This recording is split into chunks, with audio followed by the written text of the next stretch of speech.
Good afternoon. I have a question for you all.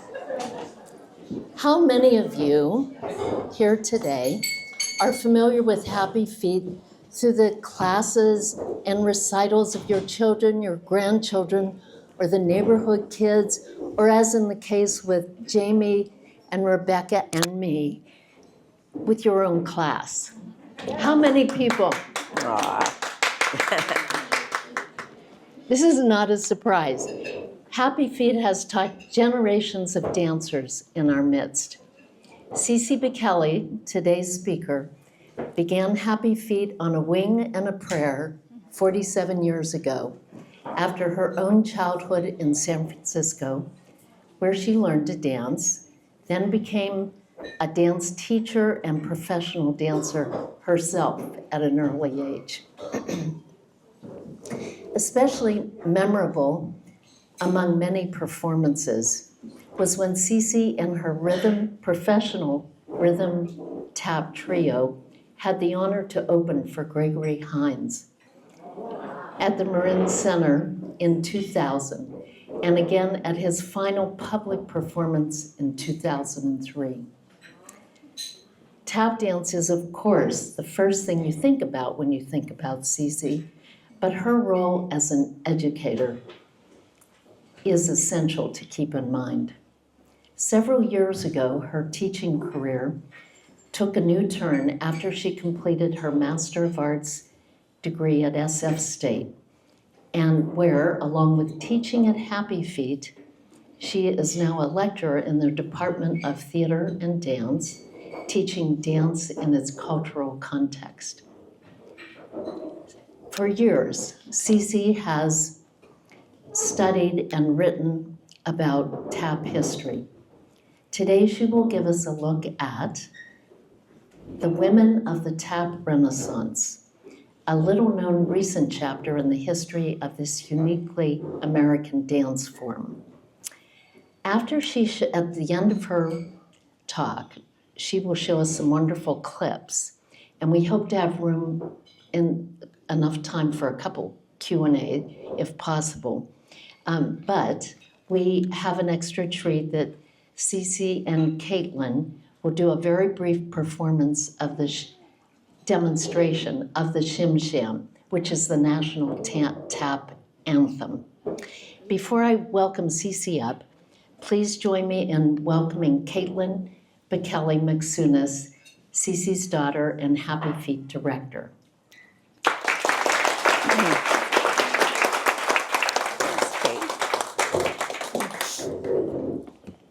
Great. Thank you, Kate, and good afternoon, everyone. And thank you, Sheila and Shanna, oh my goodness, for all the time they spent with tech support in preparation for today. And I'm so glad they're close by in case I need them. I'd like to thank Kate and members of the Outdoor Art Club for inviting me today to share what I hope you'll enjoy, the story of women in tap dance. And I'm so happy to have Caitlin, my daughter and co-director at Happy Feet, with us. Kate's invitation to speak on women in tap prompted me to reflect a bit about what tap dance has meant to me personally. I grew up in San Francisco, where my parents enrolled me and my siblings in Irish dance lessons with Anne Healy. I studied and performed Irish dance for 10 years, and during this time, I also began taking tap, jazz, and ballet lessons from San Francisco-based teacher Lorna Fordyce. By the time I started high school, I'd fallen in love with tap. I was thrilled when Lorna asked me to teach dance classes at her studio, and again when she asked me to join her professional performing group. I opened Happy Feet, as Kate mentioned, 47 years ago, 1978. My two daughters, son and my daughter-in-law, grew up dancing and teaching at Happy Feet, and now I'm teaching 5 of my grandchildren, along with the children of countless Happy Feet alumni. And it's so wonderful to see Jamie and Rebecca and so many of the parents of students that I've taught over the years. I feel blessed to have taught a couple of generations of students. And while we absolutely love our boys, the majority of our students are girls. Our students work hard during class and practice new skills in choreography throughout the week. They learn the importance of supporting their classmates on a daily basis, and especially as they prepare for performances. and many of our high school students become members of our staff as teaching assistants. Dance has been a positive force in my own life, and looking back, I think the community we've developed at Happy Feet has helped many young people build confidence, leadership skills, a sense of camaraderie and belonging, and a vehicle to feel and spread joy through dance. As Kate mentioned, during the past 8 years, I've had the pleasure of teaching courses in tap and its cultural history at San Francisco State. I've enjoyed this in part because it's important to me as a tap dancer to keep the history of the art form alive. I generally cover the history in weekly sessions over the course of a 15-week semester. When Kate asked if I could give a 1-hour presentation on women in tap, I happily said yes, but panicked a bit at the thought of condensing this subject while giving it some context, because it doesn't really make sense without the context, into 1 hour. I'll do my best, and I hope you enjoy. While much of my life in tap has been about our, oopsie, I skipped a card. No, I didn't. Okay. While much of my life in tap has been about our students right here in our little town, there's a 3-continent, centuries-long history that made it all possible. Tap dance is an American art form, and its colorful history parallels American history through slavery, indentured servitude, immigration, the American Civil War, Reconstruction, Jim Crow segregation, 2 world wars, the Great Migration, the Harlem Renaissance, the Civil Rights Movement, and the Women's Movement. Our country's political, racial, and gender climate has impacted tap dancers' lives and careers right up through today.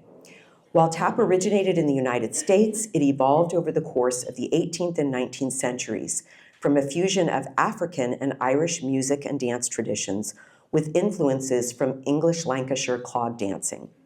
Throughout the history of tap, African Americans and Irish immigrants used percussive rhythms as a form of resistance to oppression and poverty. And this was especially important for African Americans who endured the tyranny of slavery, and later during tap's heyday, the humiliation and constraints of Jim Crow segregation. Okay. Tap dance historians have identified 5 important times and places where a cultural exchange and fusion of dance styles resulted in the creation of tap dance. Due to time constraints, I'm going to skip over the first 4 blending points and go straight to the 5th and what I think is the most important point. The 5th cultural exchange point occurred during the 1840s and 50s in the 5 Points neighborhood of New York City. The notorious slum was home to large numbers of Irish, Italian, Chinese, German, and Eastern European Jewish immigrants who shared the neighborhood with large numbers of free Black people. The streets were lined with brothels and dance halls and was known for its filthy tenements and crushing poverty. Dance historians report that in 1854, there was one notorious tenement that housed some 1,000 men, women, and children, and was equally divided between Irish immigrants and freeborn African Americans. This was pre-Civil War. These were freeborn African Americans who were thrown together by abject poverty. For entertainment, theatrical agents held dance competitions between Irish immigrants, native-born Irish Americans, and African Americans. William Henry Lane, also known as Master Juba, was considered the best of the African American dancers, and John Diamond, an Irish American dancer, was his most powerful rival. During their many face-offs, they demonstrated their best moves and one-upped each other while imitating and combining each other's moves into their repertoire. Improvisation and challenging a rival dancer are vehicles for creating original oral and visual expressions, and tap dancers have always been drawn to the freedom to create new rhythms, thus continuing the evolution of the art form. On a visit to the 5 Points district in 1841, Charles Dickens witnessed and described the virtuosic dancing of Lane as he demonstrated new rhythms and moves in an altogether new form that would later be identified as tap dance. Tap dancers today consider William Henry Lane, or Master Juba, to be the very first tap dancer. I'm skipping over the next 2 slides, but if you have questions about them later, Blackface Minstrelsy, a very racist entertainment platform, was filled with lots of tap dancers over the years, traveling road shows, and I'm sure you've all heard of it, but I'm going to skip over the details of that right now. And then this This is a depiction of a white minstrel performer in blackface. His name was Thomas Daddy Rice, and he created a kind of performance persona and titled himself Jim Crow. So our Jim Crow laws, this racist state and local laws during the era between 1896 and 1954, the Jim Crow laws were named for this tap dancer. All right, I'm going to move on. Tap flourished in the United States from 1900 to 1945. This time period is considered tap's heyday, when tap was front and center on the stages of vaudeville and Broadway, in jazz clubs, and the Hollywood movie musical. Bill Bojangles Robinson, Fred Astaire, the Nicholas brothers, Charles Honey Coles, and Gene Kelly were prominent men in these theatrical genres. During these years, women also played a role, but clearly defined gender roles that kept women in the background as ornamental chorus girls had been established and for the most part were adhered to.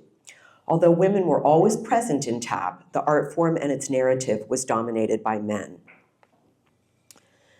There were also distinct differences in opportunities for Black and white dancers.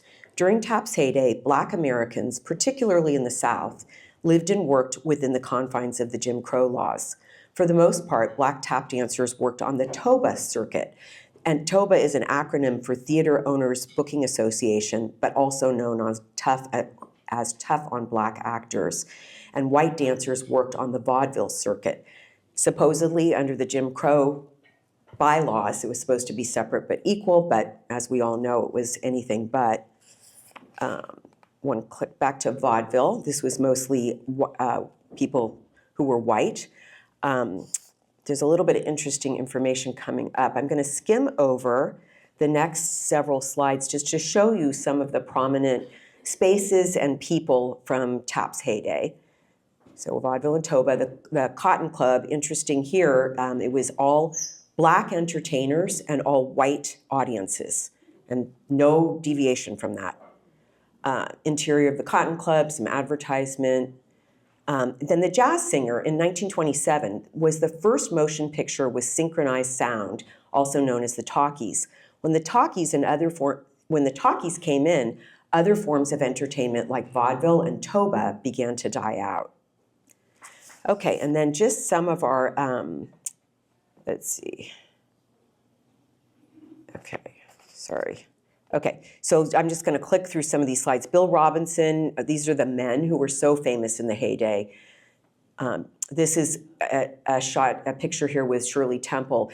Bill Robinson did 14 Hollywood movie musicals and 4 with Shirley Temple. This depicts the two of them dancing together in the 1935 movie The Little Colonel.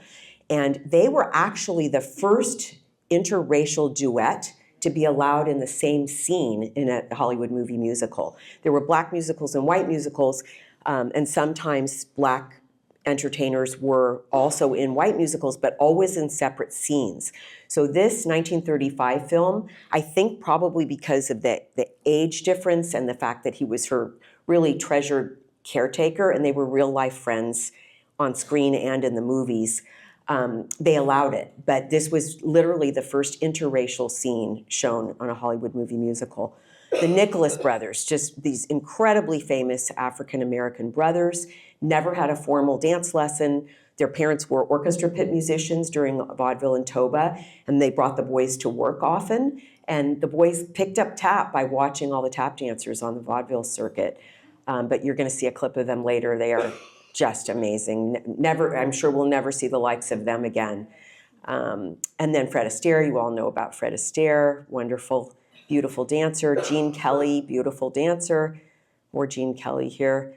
This is John Sublett Bubbles. He is considered the father of rhythm tap. He kind of introduced a new low to the ground, very complex, syncopated style of tap dance. And Charles Honey Coles, one of the mentors of the women from the tap renaissance that you'll hear about. There's Honey Coles again. And then the leading female exceptions to tap's heyday. Okay. The Whitman sisters. The Whitman sisters, though tap was dominated by men, there were talented female exceptions throughout the heyday. Most extraordinary were the talent and unparalleled careers of the Whitman sisters, 4 African-American tap dancers who performed on both the white vaudeville and the Toba circuits and were also producers and stars of their own successful touring circuit. Okay, I'm going to click ahead to some of the other women. Ann Miller and Eleanor Powell and Jenny Lagone. And here's a slide with all 3 of the women. Ann Miller and Eleanor Powell, who were white, and Jenny Lagone, who was black, were prominent in Hollywood movie musicals in the 1930s and 40s. Miller and Powell held leading roles in several white musicals. Lagone was the first black person offered a long-term contract with MGM Studios. Despite her talent, she suffered racial discrimination at MGM, with leading parts going to Powell. She left MGM and continued a successful touring career nationally and internationally.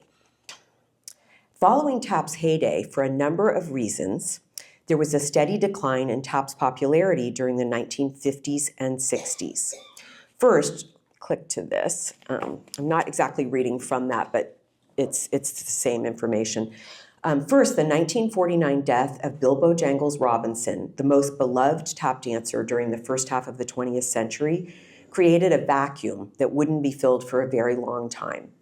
Known for his work in vaudeville, jazz clubs on Broadway, and for his 14 Hollywood movie musicals, he was mourned by tap dancers and tap enthusiasts.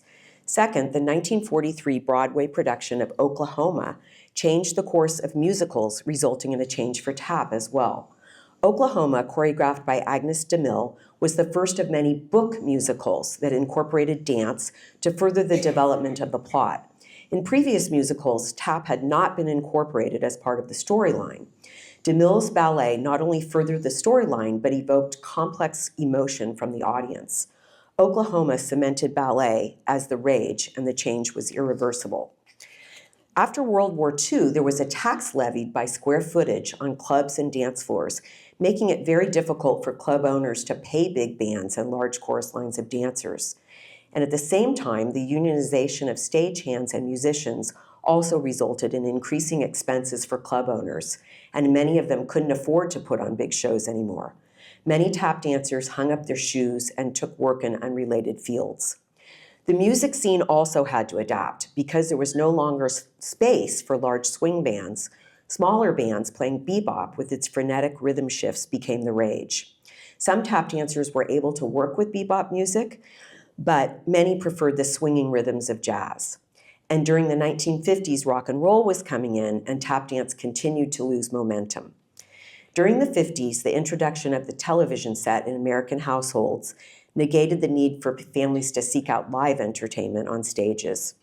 Finally, the 1952 production of Singin' in the Rain, starring Gene Kelly, was the last Hollywood movie to feature tap. Tap never died out completely, but due to the confluence of these factors, tap went deep underground. Tap's renaissance, 1970s and 80s. Following its decline in the 1950s and 60s, tap would reemerge in the US during the 70s and 80s. A unique group of female tap dancers, through various means, brought tap back into mainstream popular culture. All across America, young women, primarily college-educated white women with backgrounds in modern dance, discovered the rhythms of jazz tap. These women had come of age during the civil rights movement, the women's liberation movement, and the sexual revolution of the 60s and 70s. Empowered by these social movements, these women sought out to diminish gender, generational, and racial boundaries that had previously defined tap. Although there were many women involved in tap's resurgence, the movement was led primarily by 5 individuals who I actually had personal relationships with all but one of them. 5 individuals: Brenda Buffalino, Lynn Dally, Jane Goldberg, Diane Walker, and Linda Soul Ellison. Diverse circumstances drew these 5 women to discover the rhythms of jazz tap, but when they did, they knew they had stumbled upon an American treasure. After chance encounters with male African-American tap dancers from the heyday, these young women were intrigued by what they saw and heard. Consequently, they sought out and formed lasting mentor-mentee relationships with these men. Not only did they want to learn their rhythms, they wanted to learn their life stories. These women shared a sense of both rebellion and righteousness in connecting with older Black male tap dancers who, though their careers had waned, still had so much to offer. Once connected to their mentors, these 5 women independently discovered a common goal: to bring tap back into mainstream popular culture, but with one important distinction: women would now be a vital part of the conversation. So on this slide, we've got Brenda Buffalino on the far left, on your far left. Brenda was the trailblazer. Born in 1937, she's the oldest of the 5 women and a protege of Charles Honey Coles from the heyday. Buffalino was one of the first women of her time to switch from high-heeled tap shoes to flat Oxford-style shoes. During tap's renaissance, her dreams came true as she founded the American Tap Dance Orchestra. Collaborating with musicians, she was famous for her classical works and for producing the 1975 documentary film Great Feats of Feet, starring Honey Coles and many other male tap dancers from the heyday. Great Feats of Feet was the first time that these men and a substantial body of their work in tap had been documented and preserved on film. Jane Goldberg, on the slide on the picture on your right, she's flanked between Gregory Hines and Sammy Davis Jr. She's what I call the investigative journalist. She was born in 1948 and was a protege of Charles Cookie Cook. A historian, she interviewed and documented the life's work of dozens of tap masters from the heyday, culminating in her memoir, Shoot Me While I'm Happy, Memories of the Tap Goddess of the Lower East Side. She's a kick. All of them are still alive, all 5 women, and she's just a hoot. In 1980, she produced the first ever tap festival by word of foot in New York City. And at that festival, she brought in all these old tap masters from the heyday, mostly all African-American men, and then brought people together to learn from them. First time this has ever happened. Now there are thousands of tap festivals all over the world every year. It's incredible, but Jane thought of the idea, and she was the first one to do it. Okay, next, Lynn Dally. She's the dancer on your far right. Right? Yes. She was born in 1941, was the protege of Eddie Brown. She is the founder and artistic director of the Jazz Tap Ensemble. Collaborating with jazz musicians, she choreographed performance repertory for her company for over 36 years. She is professor emerita at UCLA and a U.S. State Department Cultural Ambassador for Tap, and she was Caitlin's tap teacher at UCLA. And then Linda Soul Ellison, she's on the left. Born in 1953, was the protege of Foster Johnson and Eddie Brown. The men I'm mentioning are all incredible tap masters from the heyday, and these particular men were all African American. Her dreams came true as she founded her company, Rhapsody and Taps, the longest running rhythm tap company in the world. Rhythm tap and jazz tap are the same thing. Working with musicians, Linda creates both jazz and world beat repertory for her company. Linda is professor emerita at Orange Coast College in Southern Cal and regularly hosts workshops and festivals. And then back up to the center picture, Diane Walker. I call her TAP's social worker. She was born in 1951 and is the only African American in this group of 5 women and the only one without a background in modern dance. Walker attended Jane Goldberg's first By Word of Foot festival and noticed that most of the students were white women. She was concerned that tap might die out if young people, especially young Black people, were not interested. She knew that if tap was going to survive, it needed a shot heard round the world, and she found that shot in a young, talented Savion Glover. She took him under her wing and introduced him to the older guys from the heyday. He soaked up their rhythms like a sponge while honoring their gifts. Glover's dancing sparked interest in young people, and as the momentum continued to build, he collaborated with George C. Wolfe in the 1996 Broadway production, Bringin' the Noise, Bringin' the Funk. As choreographer and star, Glover chronicled tap's history and paid homage to its mentors and masters, and ushered in a new hard-hitting hip-hop style of tap dance. And then I'm going to go ahead. Gregory Hines was a tap dancer extraordinaire, and though he's not one of the women of the tap renaissance, he was also influential in the resurgence of tap. He ushered in a new style of tap, funky and close to the ground, and mentored many up-and-coming tap dancers, including Glover. He was inclusive of everyone in the tap community, and he bridged the gap between generations, genders, and races. He was an incredible, lovely human being, besides what an amazing tap dancer he was. He danced in 40 films and on Broadway and television, and when he passed, I get emotional when I think about the morning my husband woke me up and told me he had passed away. He passed in 2003, and tap dancers, oh, I'm so sorry, I didn't expect this. Tap dancers worldwide grieved our loss. Okay, I'm staying on this slide for a minute. While the older African-American mentors were prominent in tap's heyday, they had not been offered the same opportunities as their white counterparts, like Astaire and Kelly, and thus never reached the same degree of stardom. The women of tap's renaissance knew they couldn't change history, but they were compelled to right this wrong by resurrecting their mentors' careers for a new generation of Americans to appreciate. So they brought these men into their world, and they started these companies and had the men teach their company classes and perform in their company shows. These women were college-educated entrepreneurs who had the knowledge and access to publicity through mainstream media and funding through grant writing. Buffalino, Daly, and Sol Ellison were awarded grants from the federally funded National Endowment for the Arts that they used to compensate their mentors for teaching company classes and performing in their concerts. And Goldberg used NEA grant money to fund her by word of foot festivals in 1980, 82, and 85. And because the NEA wasn't developed until 1965, this is funding that none of these men from the heyday had any access to.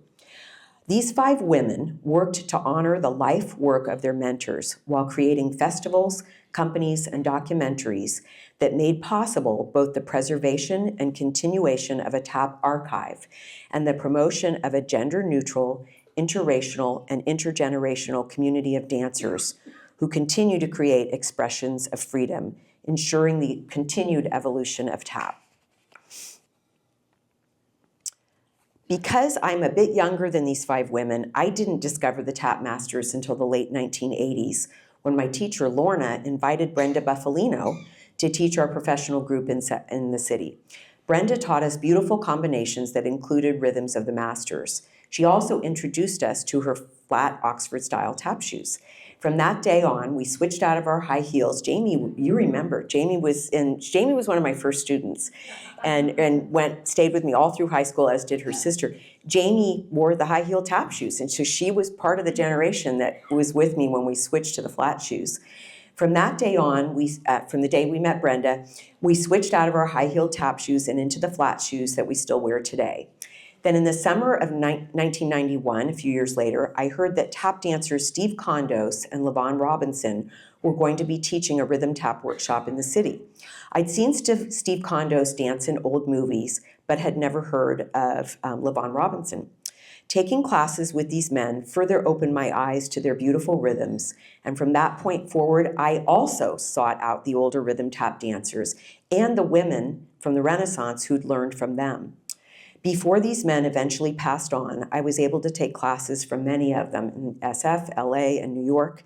Learning from these legends has inspired me, Caitlin, and countless other tap dancers to create our own streams of interesting rhythms. Okay. Due to the tremendous success of tap's tap's resurgence in American culture, women have been flourishing in tap for the past 4+ decades. Amongst the current younger females on today's tap scene, you're going to see lots of clips of them, are Chloe Arnold, Michelle Dorrance, Sarah Reich, Melinda Sullivan, and Dormisha Sumbry Edwards, and Ayodele Cassell. So this is Chloe on the top right of your screen, and then a picture of her tap band that she created called the Syncopated Ladies right below her. 45-year-old Chloe Arnold is a Columbia University Film School graduate and has performed and taught all over the world. She's an Emmy-nominated choreographer originally from Washington, D.C. Her dynamic choreography has been featured on numerous hit TV shows and specials. Chloe choreographed the incredible 2022 Apple TV musical Spirited, starring Will Ferrell, Ryan Reynolds, and Octavia Spencer. Her choreography and her own performance in Spirited, you're going to see a little of this later, was a joy to watch. It is truly one of my all-time favorite movies. She is also the founder and director of the female tap band Syncopated Ladies, now with 200 million views online. This is 46-year-old Michelle Dorrance. She's a tap dancer, choreographer, and performer. She grew up in Chapel Hill, North Carolina, where she studied dance at a school founded by her mother, Melissa Gary Dorrance. Her dad was also the women's soccer coach at University of North Carolina from like 79 to 2024. So lots of quick feet in that family. Dorrance studied with many of the great masters from tap's heyday, and then, like me, from as many of the dancers from the next generation who learned from those legends. Awarded the 2015 MacArthur Genius Grant, Dorrance is the founder and artistic director of Dorrance Dance. She is known for her creative ensemble choreography and collaborative projects with fellow tap dancers and musicians. And then this is Sarah Reich, 36-year-old tap dance phenomenon raised in Southern California. Caitlin danced in a professional group with Sarah when she was at UCLA. Sarah has emerged as one of the leaders of the female leaders in tap dance. In 2004, Reich was named by Dance Spirit magazine as one of 20 hot tappers under 20 years old. Since then, Reich has performed, taught, and choreographed in 40 countries. In 2011, Reich began her own tap company called the Tap Music Project, a band consisting of tap dancers and musicians based out of LA. Reich started the band focusing on tap as a percussive instrument. She soon began to collaborate with musicians to write original music. As the Tap Music Project travels around the world, Reich teaches dancers how to work with musicians and write music. She's excited about her new album titled New Change, which features percussive tap rhythms as an integral part of her band. Says Sarah, I want to be the first tap dancer to win a Grammy Award. This is 38-year-old Melinda Sullivan. She was born in New York and raised in Thousand Oaks, California. Sullivan began tap dancing at age 4, turning pro when she was 14. Says Sullivan, as a young girl, I found the freedom to be loud, to be brash, and to be different from my family. Tap dancing allows me to express my artistic, creative, funny, and rebellious sides. Caitlin and I know her. She's actually taught at Happy Feet, and she is quite funny. As a high school senior, she won a role in the 25th anniversary touring company of Cats, followed by the first national tour of High School Musical. In 2016, she danced in the film La La Land's opening number.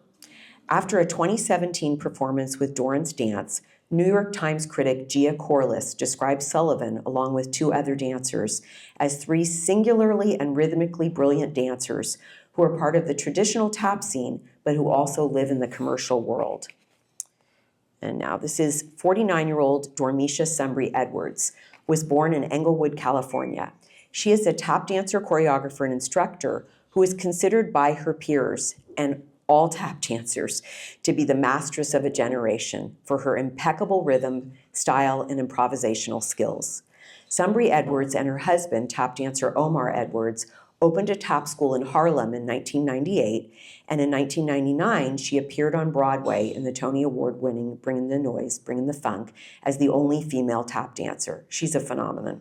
Sumbry Edwards was the 2014 recipient of an Astaire Award for Best Performance in the Broadway musical After Midnight. She won a 2023 Bessie Award for her work called Rhythm is Life, performed at the Joyce Theater in New York. The Bessie Committee comments, deeply human, rooted in tradition and joy, Dormisha shows us where tap dance has been, where it is, and where it's going. And lastly, Ayodele Cassell.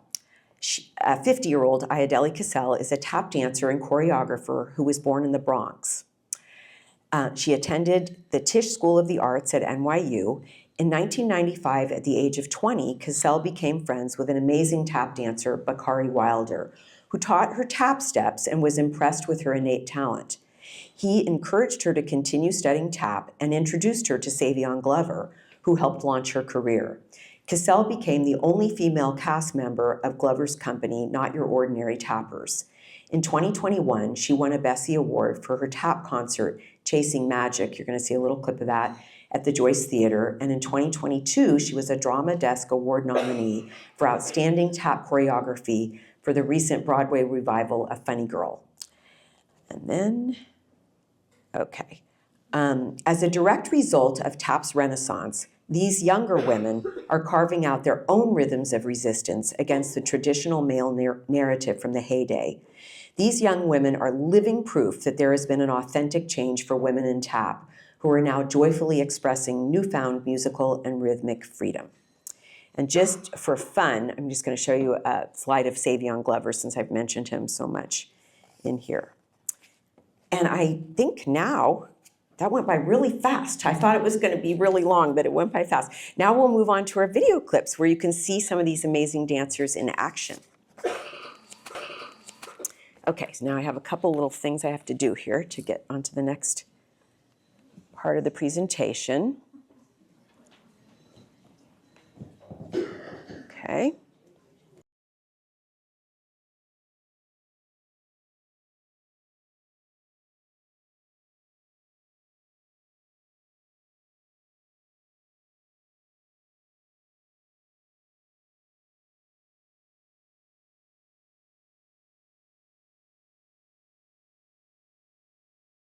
So this first clip I'm going to show you, I need this actually in my hand now, is of the Nicholas brothers. So they were the two brothers I showed you, African-American brothers who never had formal dance training. So I'd love for you to see this, and I love watching people's reaction as they see this. I'm going to show you the best parts of most of these clips because we don't have enough time to see everything. Right here. Okay. This is Cab Calloway, the director. There's the brothers. I got to study for a whole week with one of them. So before we move on, I just want to point something out. So no formal dance training. That was shot in one take. And it was I forgot to tell you this at the beginning. This was 1943. It was a movie called Stormy Weather. The dance is called the Jump and Jive. And then, wait, what was the other thing? Okay, so when you look at that talent and know that they did not get the same opportunities as their white counterparts, it's just, you can see why the women from the tap renaissance just went, okay, we got to fix this, or help, help.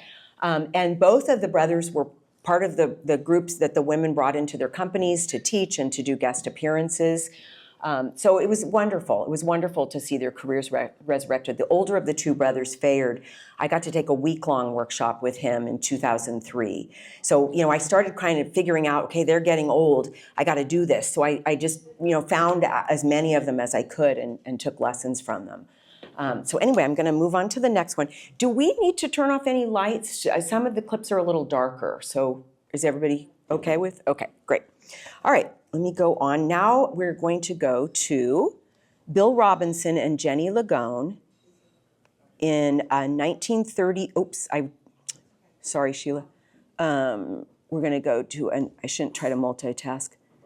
1935, this is a movie called Hooray for Love. This was a movie where the whites and blacks were separated. So whites were in the movie, Hooray for Love, and then there was a scene where black performers were allowed to perform. And the quality of this clip is not fantastic, but it's all I have on them. So Jenny Lagone and Bill Robinson.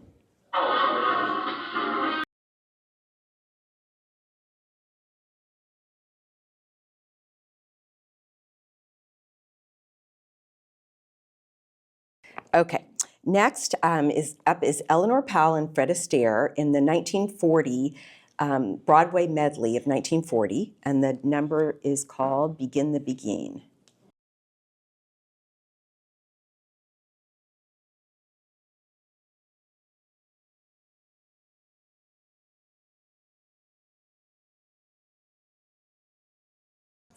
Yeah.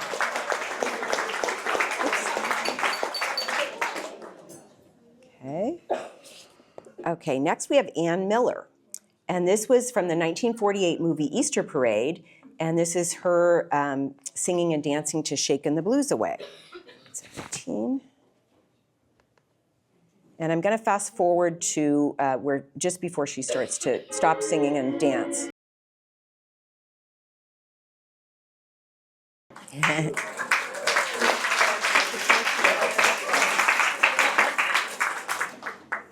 So that was 4 clips from the heyday, and now we're going to move into the women from the Renaissance. So this first one is Brenda Buffalino, and this was her American Tap Dance Orchestra. We're just going to see a little snippet from this.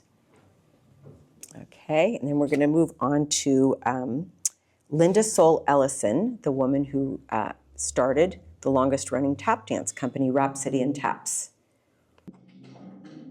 This is just a super quick little. So she did a lot of world beat pieces. This is an African-inspired piece called Beat Percussion Discussion. And Linda's on your far right. Clip. Linda did all kinds of things with jazz music, but she was the one who really reached out to do Balinese and African and all kinds of world beat forms of tap dance, or inspired tap dance. Okay, this is Diane Walker. She was the woman who spotted and discovered Savion Glover's talent. And this is at a tap festival. I think it's the Twin Cities Tap Festival. She's talking to Chloe Arnold, one of the younger women.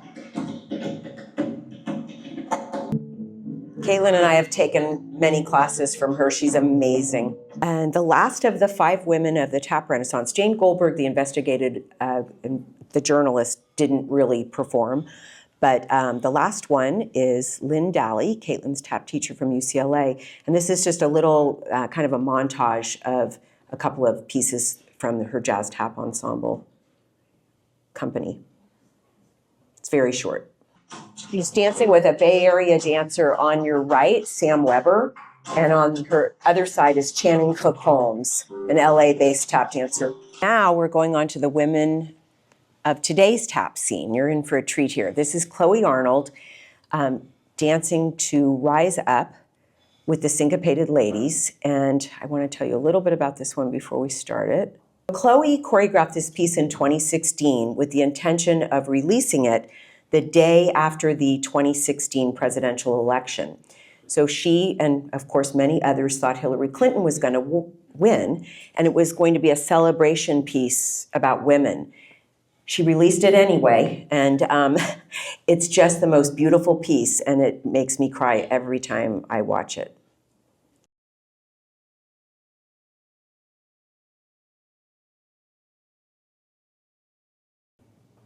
That's it. So beautiful.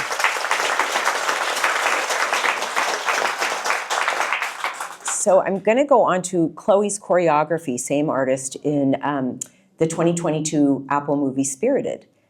And we just had Chloe teaching, Caitlin and I invited Chloe to teach a tap workshop at Happy Feet just last month. Okay, so starring Will Ferrell, Ryan Reynolds, and Octavia Spencer. And Chloe choreographed all the dance, the tap and the non-tap. And she's in it too. I'll point her out when she comes up on the screen. The tap dancers are up on a scaffolding for most of it. And then towards the end, they're all down on the streets.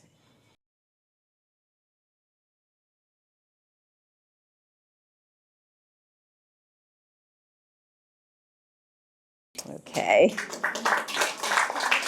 So fun. And then I'm going to go to Sarah Reich and Melinda Sullivan. So Sarah's the shorter one, Melinda's the taller one. Sarah's in shorts. Sarah's the Tap Music Project, and Melinda Sullivan's the one that did Cats and High School Musical and La La Land. Okay, so that's those two. And then just a snippet of Dormisha Sumbry Edwards. And she's dancing with 2 male partners. It's a little trailer for a show they did. There's one more super short one here. This is Ayadeli Cassell, the one who choreographed Funny Girl. So Ayadeli's that first woman, not the white jacket, but the next one. That's Ayadeli. And then just like a couple seconds of the last one. Oopsie, I did that wrong again. Okay. And this is Michelle Dorrance, the MacArthur Genius Award winner. I accidentally skipped her before, but we'll just do a minute of this or less.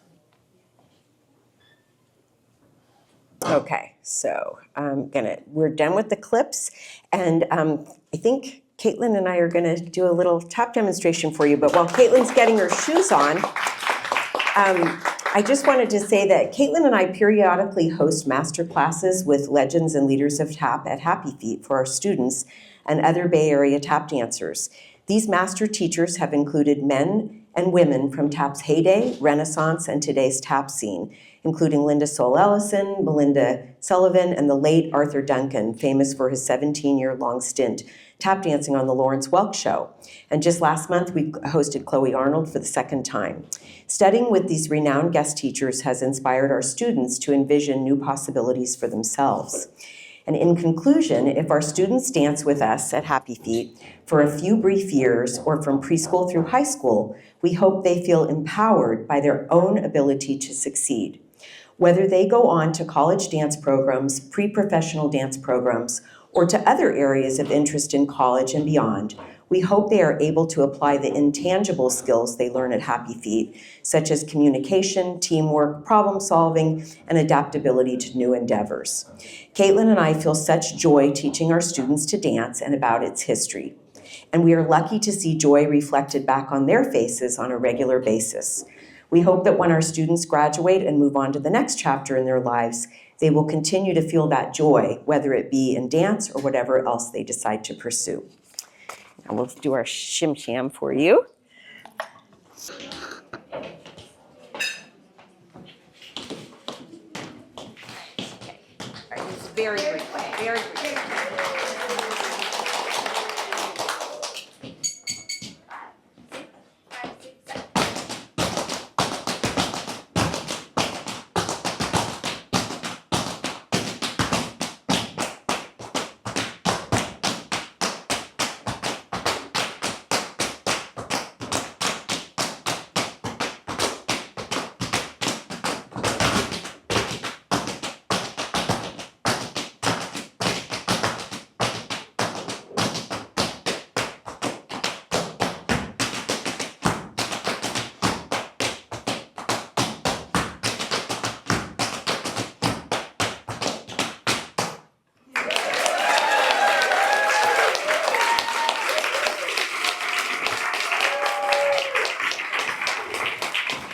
So much, everyone.